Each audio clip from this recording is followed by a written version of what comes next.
Good evening friends. இப்போ நாம பார்க்க போறது ஜான் டன் எழுதிய தி கேனனைசேஷன் என்கின்ற ஒரு கவிதை.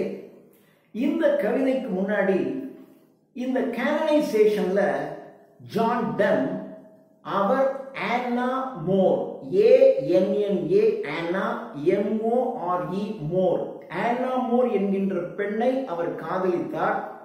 ரொம்ப ஆழமான ஒரு சீரியஸ் லவ். அந்த காதலின் அடிப்படையில் எழுதப்பட்ட ஒரு கவிதை தி கேனனைசேஷன்.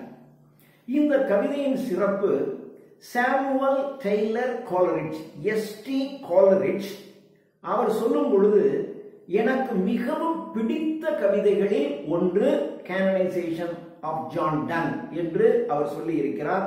அந்த அளவிற்கு ஒரு சிறப்பு வாய்ந்த கவிதை தி கேனனைசேஷன். இந்த கவிதையில ஒரு பாரடாக்ஸ் என்றால் முரண் என்று அர்த்தம். இது ஒரு முரண் இருக்கு. என்ன முரண் சொன்னீங்கன்னா, இது பாத்தீங்கன்னா the whole poem represents an ordinary physical law.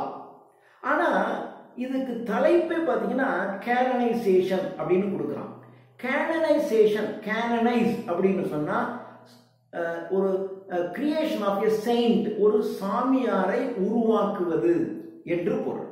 ஒரு செயின்ட் ஒரு புனித மனிதரை உருவாக்குதல் என்கின்ற தலைப்பு கொடுக்கப்பட்டிருக்கு. ஆனா the whole poem deals with physical and ordinary law. இதுல ஜான் டன் ரொம்ப கிளவரா அந்த கடைசி பேராகிராஃப்ல he argues in a logical way that it should be canonized. அது ஏன் canonize ஆகுது, இந்த லவர்ஸ் எப்படி செயின்ட்ஸ் ஆகுறாங்க என்று ஒரு லாஜிக்கல் ஆர்குமெண்ட்டை லாஸ்ட் பேராகிராஃப்ல வச்சு இந்த கேனனைசேஷன் என்கின்ற இந்த தலைப்பிற்கு அவர் நியாயம் சேர்க்கிறார் கடைசி பேராகிராஃப்ல. இந்த ஜான் டன்னுடைய லைஃப் அண்ட் ஹிஸ்டரியை நாம தனியா பார்க்கலாம். அதையும் இதோட சேர்த்தா கவிதை மிக நீளமாக போகும். நாம கவிதையை பார்க்கலாம். For God's sake, hold your tongue. இது கிட்டத்தட்ட பாத்தீங்கன்னா ஒரு டிராமாட்டிக் மோனோலாக் மாதிரி. ராபர்ட் பிரவுனிங் பாத்தீங்கன்னா இப்படிதான் அப்ரப்டா அப்படியே ஒரு டயலாக் ஏத்தாப்புல ஒரு மனிதன் இருப்பதை போல் அந்த மனிதருடன் ஒருவர் பேசுவதை போல ஒரு டிராமா பாணியில ராபர்ட் பிரவுனிங் எழுதுவார். அந்த பாணியில் அதே பேட்டர்ன்ல இங்க ஜான் டன் இந்த கவிதையை ஆரம்பிக்கிறார். For God's sake, hold your tongue. நான் ஆண்டவனின் பெயரால் கேட்டுக்கொள்கிறேன். hold your tongue. உன் நாக்க பேசுறத நிறுத்து. hold your tongue. பேச்ச நிறுத்து. and let me love. நான் என்னை காதலிக்க விடு. உன் பேச்ச நிறுத்து. or chide my palsy or my gout, my 5 grey hairs or ruined fortune flaunt. நீ ஏதாவது என்னை பத்தி திட்டணும் அப்படின்னு சொன்னா என்னுடைய மை பால்சினா கை கால்கள் நடுங்குதல். ஏதாவது இந்த கை கால் அப்படியே கொஞ்சம் நரம்பு தளர்ச்சி ஏற்பட்டா எழுதும் போது கை நடுங்கும், அப்படி தலை லேசா நடுங்குமே. அது மாதிரி ஏதாவது என்கிட்ட இருக்கிற பால்சினஸ் அதை பத்தி நீ ஏதாவது திட்டு சொல்லு. ஆர் மை கவுட் என்றால் இன்ஃப்ளேமிங் அட் தி ஜாயிண்ட்ஸ். கை கால்கள்ல அந்த மூட்டு இருக்கிற இடத்துல ஒரு விதமான ஒரு இன்ஃப்ளமேஷன், ஒரு எரிச்சல் ஏற்பட்டு ஒரு கை கால் மூட்டு வலி இருக்குமே, அது என்கிட்ட இருக்கு. அதை பத்தி நீ ஏதாவது திட்டு. My 5 grey hairs. என்னுடைய தலையிலே ஒரு 5 நரை முடிகள் இருக்கின்றன, அவற்றை பற்றி ஏதாவது திட்டு. Or ruined fortune flaunt. இந்த காதலிலே நான் என்னுடைய சொத்தை எல்லாம் இழந்திருக்கிறேன் என்று அதை பற்றி நீ ஏதாவது சொல்லு. இப்படி ஏதாவது சொல்லு. உண்மையிலேயே John Donne has lost much of his fortune while he loved Anna Moore. Anna Moore காதலிக்கும் பொழுது அவர் அதிலேயே அதிகமாக கவனம் செலுத்தியதால் தன்னுடைய வெல்த்ல பெரும்பகுதியை இழந்தார் என்று ஒரு சொல்லப்படுகிறது. அதனால அதை பத்தி நீ ஏதாவது சொல்லிட்டு போ. இப்படி ஏதாவது சொல்லு. ஆனா டோன்ட் டிஸ்டர்ப்ஸ் மீ. என்னை போய் நீ காதலிக்காத, அப்படி செய்யாத, இப்படி செய்யாதன்னு என்கிட்ட நீ எதையும் சொல்லிக் கொண்டிருக்காதே. For God's sake, hold your tongue and let me love, or chide my palsy or my gout, my 5 grey hairs or ruined fortune flaunt. with wealth your state. நீ இதை பத்தி பேசிக்கிட்டு இருக்கிறத விட உன்னுடைய ஸ்டேட், உன்னுடைய ஸ்டேட்டஸ், உன்னுடைய அந்தஸ்தை பற்றி யோசி. வெல்த், உன்னுடைய சொத்து எவ்வளவு இருக்கு, அதை எப்படி பெருக்குவது என்பதை பற்றி நீ சிந்தித்துக் கொண்டது. Your mind with arts improve. Arts, ஏதாவது ஒரு கலை, ஏதாவது ஒரு கலையை எப்படி நீ வளர்த்துக் கொள்வது என்று அதை பற்றி நீ சிந்தித்துக் கொண்டது. டேக் யூ எ கோர்ஸ், அது சம்பந்தமா ஏதாவது ஒரு கோர்ஸ், ஏதாவது ஒரு கரஸ்பாண்டன்ஸ் கோர்ஸ்ல அல்லது ஏதாவது ஒரு ஆர்ட் சொல்லி கொடுக்கக்கூடிய பள்ளிக்கூடத்தில் போய் சேர்ந்து ஏதாவது ஒரு கோர்ஸ் சேர்ந்து நீ படித்து அதை நீ இம்ப்ரூவ் பண்ணிக்க. அதெல்லாம் விட்டுட்டு உன்னுடைய வெல்த்தை இம்ப்ரூவ் பண்ண பாரு, உன்னுடைய சமூக அந்தஸ்தை இம்ப்ரூவ் பண்ண பாரு. இதெல்லாம் விட்டுட்டு take you a course, get you a place. உனக்கு என்று சமுதாயத்தில் ஒரு இடத்தை ஏற்படுத்திக் கொள்வதற்கு நீ முயற்சி செய். Observe his honor or his grace. Observe his honor. His honor, his என்று சொன்னால் இங்கே மரியாதைக்குரிய அரசன். அரசனுடைய மரியாதையை பார். or his grace, அவருடைய நளினம். ரொம்ப பெரிய மனிதர்களாக இருக்க சமுதாயத்தில் இருக்கிறவங்களுடைய அவங்க ஹானர், அவங்களுக்கு எப்படியெல்லாம் ஹானர் கிடைக்குது, அவங்களுக்கு எப்படியெல்லாம் அவங்க கிரேஸ் இருக்கு என்று இதெல்லாம் நீ கவனிச்சு பார்த்து இதெல்லாம் உன்னுடைய வாழ்க்கையில் எப்படி நீ அடைவது என்று யோசித்து பாரு. ஆர் த கிங்ஸ் ரியல், அல்லது உண்மையிலேயே ஒரு அரசன் கிட்ட போய், முதல்ல நீ ஒரு அரசன், உலக சமுதாயத்தில் மிக பெரிய செல்வாக்குடைய மனிதர்கள் அவங்க எப்படி நடந்துக்கிறாங்க, அவங்களுக்கு எப்படி ஹானர் கிடைக்குது, இதெல்லாம் பத்தி நீ பாரு. அவைகளை பார்த்து அதை போல் ஒரு நிலையை நீ எப்படி அடைய வேண்டும் என்று நீ யோசித்துக் கொண்டிரு. அல்லது ரியல் கிங், உண்மையிலேயே ஒரு அரசங்கிட்ட போய், or he stamped face. Stamped face என்றால் ஒரே மாதிரியான முகம். ரொம்ப பெரிய மனிதர்கள்ட்ட போனீங்கன்னு சொன்னா அவர்களுடைய முகத்துல எந்த விதமான எக்ஸ்பிரஷனும் காட்டவே மாட்டாங்க. ஒரு மிகப்பெரிய கூட்டம் அப்படின்னு சொன்னா எப்ப பார்த்தாலும் அந்த கூட்டம் முடிகிற 3 மணி நேரமும் ஒரு சிரிச்ச முகமா அப்படியே முகத்தை காமிச்சிட்டு இழிச்சுக்கிட்டே இருக்கணும். அவங்க முகத்துல எந்த விதமான ஒரு ஃபீலிங்ஸ் அண்ட் எக்ஸ்பிரஷனும் இருக்கவே இருக்காது. போய் ஒரு அரசனுடைய ஸ்டாம்ப்டு ஃபேஸ் அதையே நீ உத்து பார்த்துக்கிட்டு கான்டம்ப்ளேட். கான்டம்ப்ளேட் என்றால் திங்க் டீப்லி, ஒரு ஆழமாக சிந்தித்து, இவ்வளவு பெரிய மனுஷன் எப்படி மூஞ்சி எப்படியே வச்சுக்கிட்டு இருக்கான், அது மாதிரி நாம ஒரு பெரிய மனுஷனானா நாம எப்படா வச்சுக்கிட்டு இருக்கிறது என்று அதை போய் பார்த்து கொண்டது. வாட் யூ வில், உனக்கு என்ன தோணுதோ அதை போய் செய். Approve. So you will let me love. உனக்கு என்ன தோணுதோ அதை போய் செய்ய. முதல்ல என்ன என் வழியில போக விடு. Let me love, don't disturb me என்று தனக்கு முன்னால் யாரோ ஒரு நண்பர் இருப்பதை போல ஒரு கற்பனை செய்து கொண்டு ஜான் டன் எழுதியிருக்கிறார். அலாஸ் அலாஸ், ஐயோ ஐயோ, who is injured by my love? நான் காதலிப்பதால் யாருக்கு என்ன நஷ்டம் ஆயிடுச்சு? who is injured, யாருக்கு என்ன காயப்பட்டுருச்சு, யாருக்கு என்ன அடிபட்டு போச்சு? what merchant ship have my sighs drowned? நான் காதலி விடுகின்ற பெருமூச்சினால் எந்த கப்பல் கவுந்து போச்சு? அப்படியே ஒரு பெருமூச்சு விட்டு அப்படியே கடல்ல ஒரு பெரிய கொந்தளிப்பு ஏற்பட்டு ஏதாவது ஒரு மெர்ச்சன்ட் ஷிப், ஒரு சரக்கு தாங்கி வந்து கொண்டிருக்கின்ற விலை மதிப்பற்ற சரக்கினை கொண்டு வந்து கொண்டிருக்கின்ற ஏதாவது ஒரு கப்பல் கவுந்து போயிடுச்சா?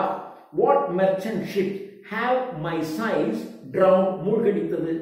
who says my tears have overflowed with his ground? எப்போ நான் விட்டு அழுகின்ற கண்ணீரினால், என்னுடைய காதலின் போது நான் விட்டு அழுகின்ற கண்ணீரினால் எந்த தரை மூழ்கி போச்சு? who says my tears have overflowed his ground? when did my colds a forward spring remove? சில சமயங்கள்ல காதலினால் நான் என்ன பண்ணேன்னா அப்படியே சில்லிட்டு உறைந்து போயிருப்பேன். காதலியிடமிருந்து ஒரு தகவல் இல்லை, எதுவுமே இல்லை. அப்போ நான் வருத்தம் விட்டு அப்படியே சில்லிட்டு போயிருப்பேன். என்னுடைய அந்த சில்னஸ்னால வருகின்ற ஸ்பிரிங், அடுத்து வருகின்ற வசந்த காலம், ஐயோ இவர் ரொம்ப சில் ஆயிட்டாரு, அதனால வசந்த காலம் தள்ளி போய்விட்டது என்று ஏதாவது இருக்கா? What did my goals a forward spring, வருகின்ற வசந்த காலம் ரிமூவ், போயிடுச்சு, தள்ளி போயிடுச்சு என்று இருக்கா? when did the heats which my veins fill, என்னுடைய நாடி நரம்புகள் எல்லாம் வெப்பம் அடைந்திருக்கிறதே அந்த வெப்பம், and one more to the plague will add one more death to the plague. அந்த பகுதியில் நிலவி கொண்டிருக்கக்கூடிய அந்த பிளேக் வியாதிக்கு என்னுடைய உடலில் இருக்கின்ற வெப்பத்தினால், ஏற்கனவே பிளேக் நோயினால செத்துக்கிட்டு இருக்கிறவனோட என்னுடைய வெப்பத்தினால் இன்னொரு சாவு அதிகமாகிவிட்டது என்று சொல்ல முடியுமா? அப்படி நடந்திருக்கா? Soldiers find Wars. பாருங்க, போர் வீரர்கள் யுத்தத்திலே போரிட்டு கொண்டுதான் இருக்கிறார்கள். and lawyers find out still litigious men. இன்னைக்கும் லாயர்ஸ், வக்கீல்கள், லிட்டிஜியஸ், ஒரு சண்டை போட்டுக் கொண்டிருக்கின்ற மனிதர்களை கண்டுபிடித்து அவர்களுக்காக வாதிட்டுக் கொண்டுதான் இருக்கிறார்கள். which quarrels move though she and I do love. நானும் அவளும் காதலித்துக் கொண்டிருப்பதா? இதில் எது நடந்திருக்கு? எதுவுமே இல்லை. அப்புறம் எதற்காக நீங்கள் இந்த மாதிரி why do you put an impediment to my love? எதற்காக என்னுடைய காதலுக்கு நீங்கள் தடையிட்டுக் கொண்டிருக்கின்றீர்கள்? இதிலே எது நடந்தது? call us what you will. எங்களை நீ என்ன வேணாலும் சொல்லிக்க. we are made such by love. நாங்கள் அந்த மாதிரி ஒரு காதலினால் நாங்கள் ஒன்றாகி இருக்கிறோம். எங்களை நீ என்ன வேண்டும் என்றாலும் சொல்லிக்கொள். call her one fly and another and she as another fly. என்ன ஒரு ஈன்னு சொல்லு. and she another fly. அவளை இன்னொரு ஈ என்று சொல்லிட்டு போ. call her one, me another fly. call her, அவளை ஒரு ஃப்ளைன்னு சொல்லு, என்னை இன்னொரு ஃப்ளைன்னு சொல்லிட்டு போ. we are tappers too. Taper என்னால் மெழுகுவர்த்தி. எங்களை நீங்கள் மெழுகுவர்த்தியை போன்று பாருங்கள். and at our own cost die. நாங்கள் எங்களுக்காகவே, எங்களுடைய காதலுக்காகவே நாங்கள் செத்து போய்விடுவோம். ஒரு மெழுகுவர்த்தியை போல, ஒரு மெழுகுவர்த்தியாக வேண்டும் என்றாலும் எங்களை நீங்கள் பார்த்துக் கொள்ளலாம்.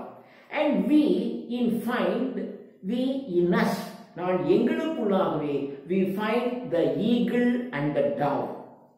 எங்களுக்குள்ளாகவே ஒரு ஈகிள்ங்கிறது ஒரு டாமினன்ட் பேர்ட், ஒரு வலிமை மிகுந்த இன்னொன்றை கொல்லக்கூடிய ஒரு பறவை.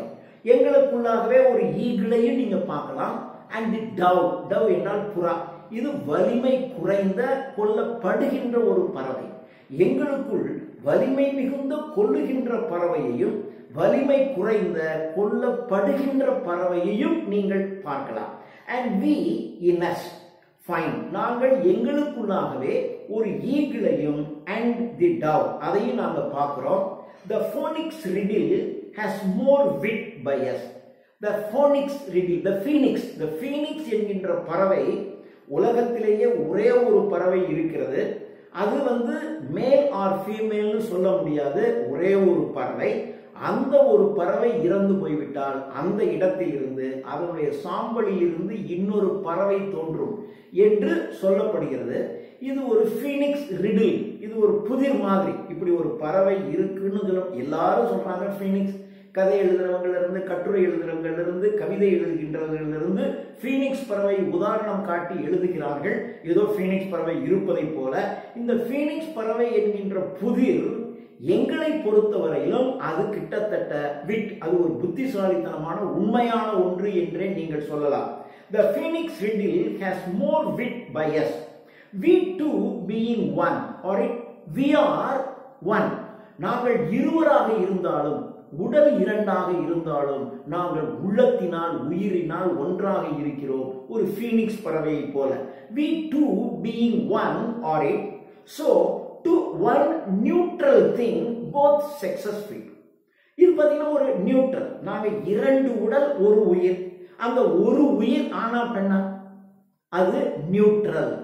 எப்படி ஒரு ஃபீனிக்ஸ் என்பது நீங்க ஆண்னு சொல்ல முடியாது, பெண்ணுன்னு சொல்ல முடியாது. அதே மாதிரி நாங்கள் இரண்டு உடல் ஒரு உயிராக இருக்கிறோம் என்றால் இதை வைத்துக் கொண்டு இந்த உயிர் ஆண் உயிரா பெண் உயிரான்னு சொல்ல முடியாது. It is neutral, it is like Phoenix. அப்போ எங்களை வைத்துக் கொண்டே ஒரு ஃபீனிக்ஸ் பறவை என்பது அது ஒரு புத்திசாலித்தனமான ஒரு விஷயம் என்று நாங்கள் கருதுகிறோம். we two being one, or so to one neutral thing both sexes fit. இரண்டு ஆண்பால் பெண்பால் இரண்டுமே பொருந்துகின்ற ஒரு நடுநிலையான ஒன்று. we die and rise the same and prove mysterious by this law. we die, நாங்கள் இறப்போம், and rise, மீண்டும் உயிர்ப்பிப்போம், ஒரு ஃபீனிக்ஸ் பறவையை போல. நாங்கள் இறந்தாலும் மீண்டும் நாங்கள் உயிர்ப்பிப்போம், ஒரு ஃபீனிக்ஸ் பறவையை போல. and prove mysterious, ஒரு புதிராக இருந்த இந்த ஃபீனிக்ஸுக்கு ஒரு ப்ரூஃபாக எங்களுடைய காதல் இருக்கிறது. The next paragraph, we can die by it if not live by love. எங்களுடைய காதலினால் நாங்கள் உயிர் வாழ முடியவில்லை என்று சொன்னால் we are ready to die for it. நாங்கள் இதற்காக சாவதற்கு தயாராக இருக்கிறோம்.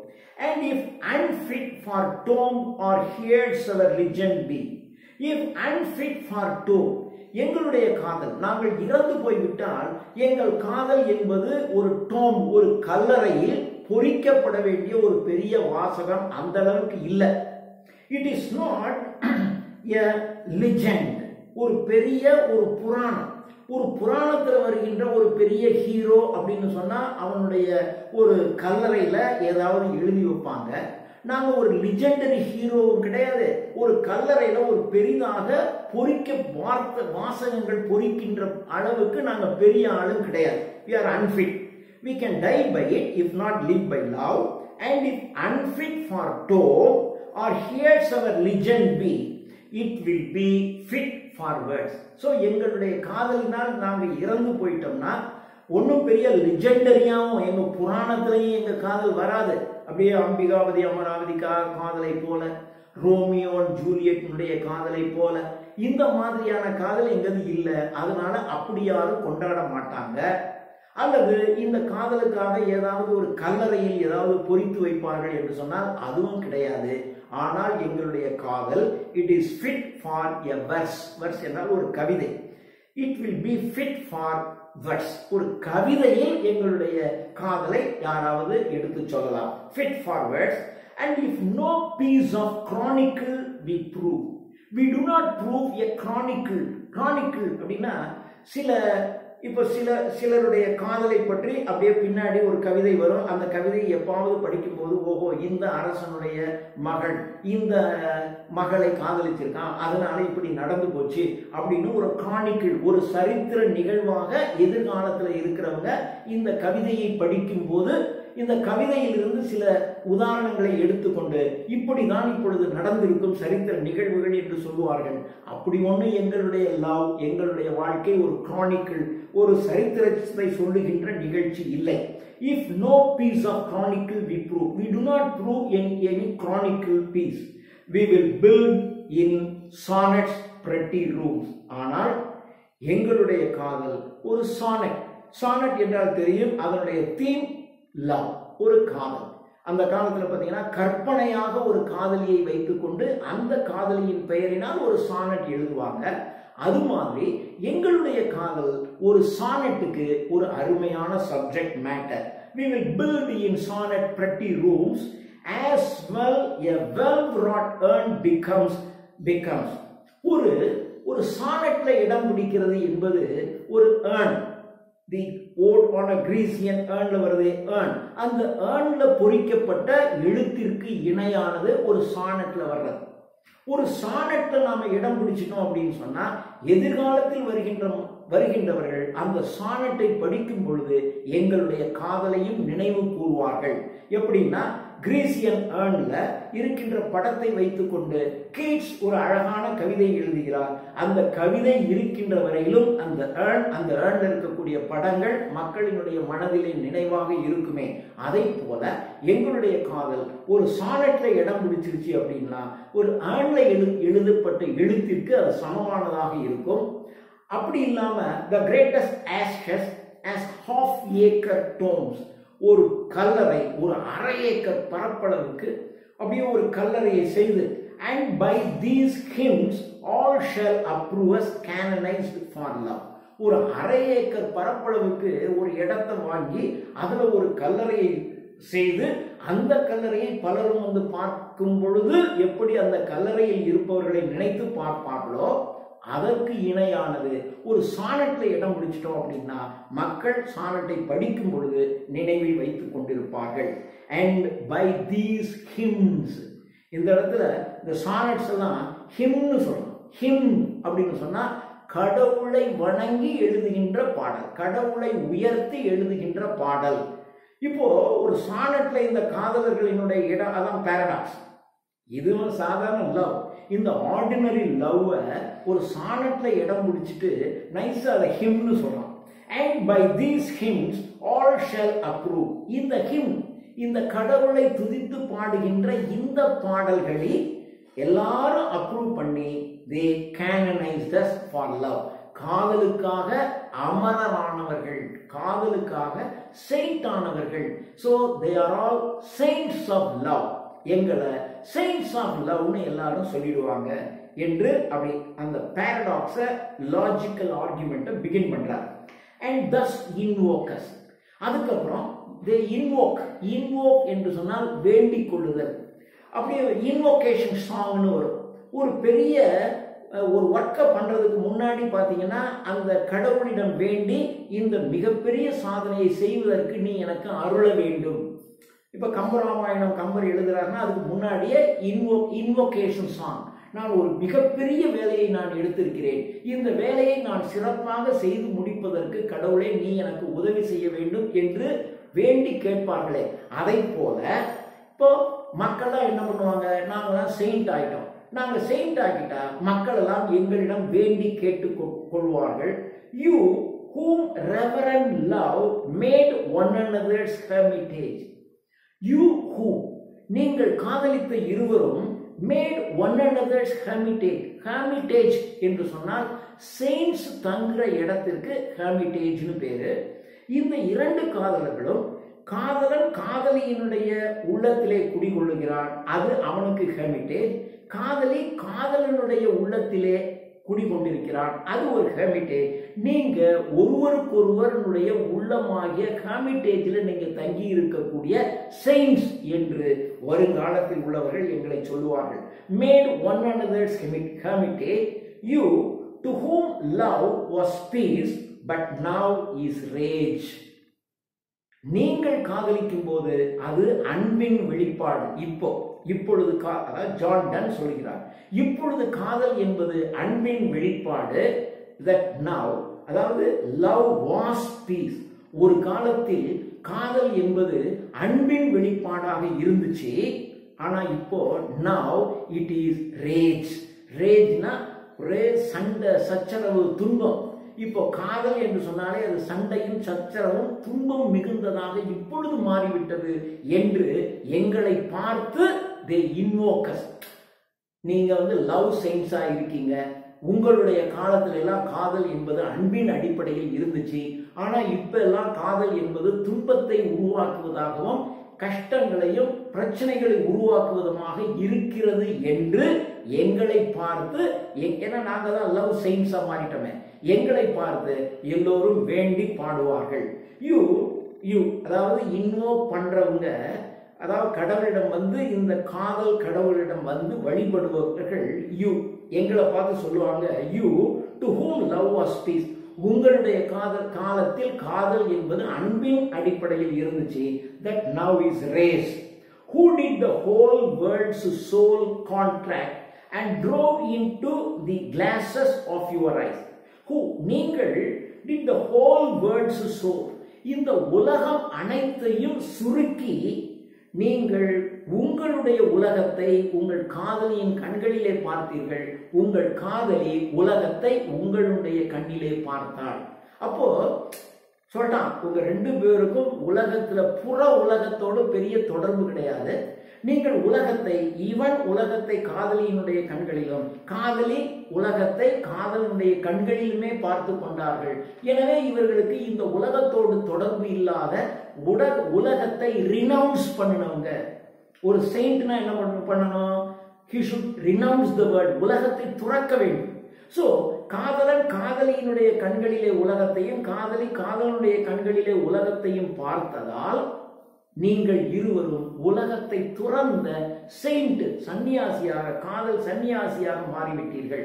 Who did the whole world's soul contract and drove into the glasses of your eyes, so made such mirrors. உங்க இரண்டு பேருடைய கண்களுமே மிரர் மாதிரி, it reflects and such spice that they did all to you epitomize. Countries, towns, courts beg from above a pattern of your love.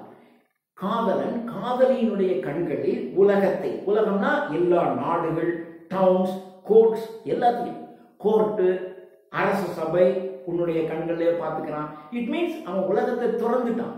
உலகத்தில் உள்ள நாடுகளையும் நகரங்களையும் பெரிய அரசு சபைகளையும் துறந்து எல்லாவற்றையும் காதலியினுடைய கண்களிலே காண்கிறான். காதலியும் எல்லாவற்றையும் துறந்து காதலினுடைய கண்களிலே காண்கிறார்கள். எனவே அவர்கள் ஒரு செயிண்டாக மாறி they are canonized. அவர்கள் கேனனைசேஷன் ஆயிட்டாங்க. quotes beg from above. அப்போ நீங்கள் மேல் உலகத்தில் இருந்து a pattern of your love. love அப்படின்னா இதுதான் பேட்டர்ன்.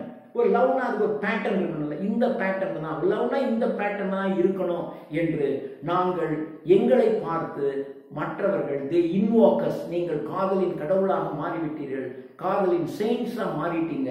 உங்களுடைய காதல் தான் ஒரு பேட்டர்ன் ஆஃப் லவ்வாக இந்த உலகத்திற்கு இருக்கும் என்று எங்களை பார்த்து அவர்கள் வேண்டிக் கொள்வார்கள் என்று இந்த கவிதையை ஜான் டன் முடிக்கிறார். So the last paragraphல he argues brilliantly. ரொம்ப புத்திசாலித்தனமா ரொம்ப ஆர்கியூ பண்ணி ஒரு பிசிக்கல் லவ்வை அப்படியே ஒரு செயின்ட் லெவலுக்கு கொண்டு போய் அப்படி மாற்றி இருக்கிறார். அதனாலதான் காலரேட் இது one of the best poems ever I loved. நான் மிகவும் நேசித்த கவிதைகளில் இதுவும் ஒன்று என்று காலரேட் சொல்லுகின்ற அளவிற்கு இருந்த கவிதை தி கேனனைசேஷன் என்கின்ற இந்த ஜான் டன்னுடைய கவிதை. நண்பர்களே, நம்முடைய சேனலை நீங்க சப்ஸ்கிரைப் பண்ணலைன்னா உடனே சப்ஸ்கிரைப் பண்ணி அதுக்கு அருகாமல் இருக்கிற பெல் பட்டனை பிரஸ் பண்ணி வைங்க. அப்பதான் தினம் தினம் நாங்கள் போடுகின்ற வீடியோ எல்லாம் உங்களுக்கு வந்து சேரும். நீங்கள் எல்லா கவிதைகளையும் பார்க்கலாம். கவிதைகள், நாவல்கள், கட்டுரைகள் எல்லாமே உங்களுக்கு வரப்போகுது. எல்லாவற்றையும் நீங்கள் பார்க்கலாம். தேங்க்யூ.